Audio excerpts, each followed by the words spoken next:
We're live at the Improv in Fort Lauderdale here with my man, one of the kings of comedy and national radio syndicated host, DL Hughley.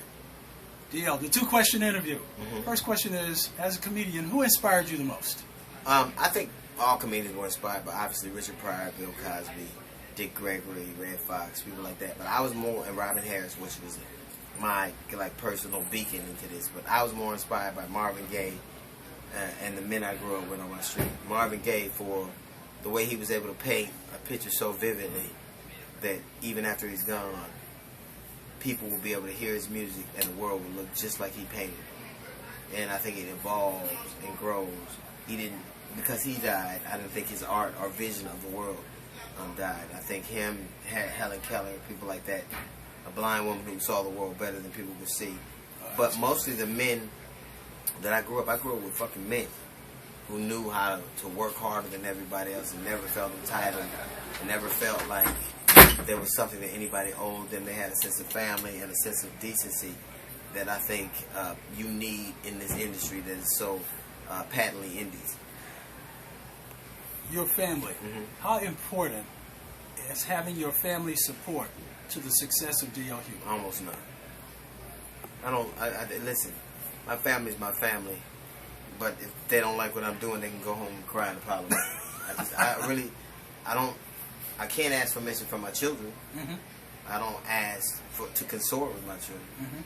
And I can't ask for permission or consultation with my woman because a brain surgeon could love his family, but he wouldn't come home and ask them how to perform an intricate surgery. What he needs from them is love, laughing, a sense of self, but support, in other words, in terms of telling me I can do it better, is not as important to me. Well, to the rest of the world, you're DL Hughley. To them, you're daddy. And when they want money, I'm DL. I think that there is a place. My family, I wouldn't be the human being I am without them.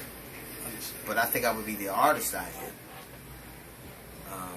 Because I think there is, to be a great comic or a great artist, there has to be a level of selfishness that is not very attractive. There has to be, it's not inclusive. It is selfish.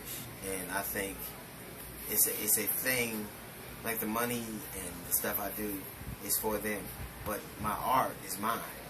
Absolutely. And I can't have, I can't share that. I can share that obviously because it's something I evoke and I admit, but I can't have consultation. Like my wife is always the best woman I've ever met, but the worst comedian I've ever seen.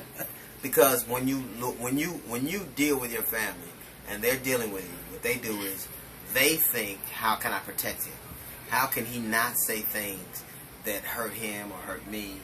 I can't think like that. I have to think that my art has to be unflinching.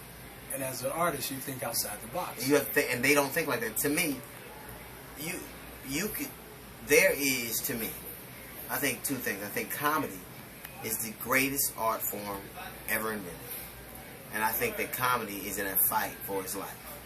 I think this wave of political correctness that is kind of permeated this country is the death knell for comedians. There has to be a place where you're comfortable hearing something obscene or uncomfortable, where you're comfortable hearing shit that you might think is misogynistic or homophobic or racist. There has to be a place where you can just laugh at something inappropriate. And you've done that. Thank you for your time. I don't want to monopolize your time. DL Hughley, national radio syndicated radio. We get New York Monday. And one of the great kings of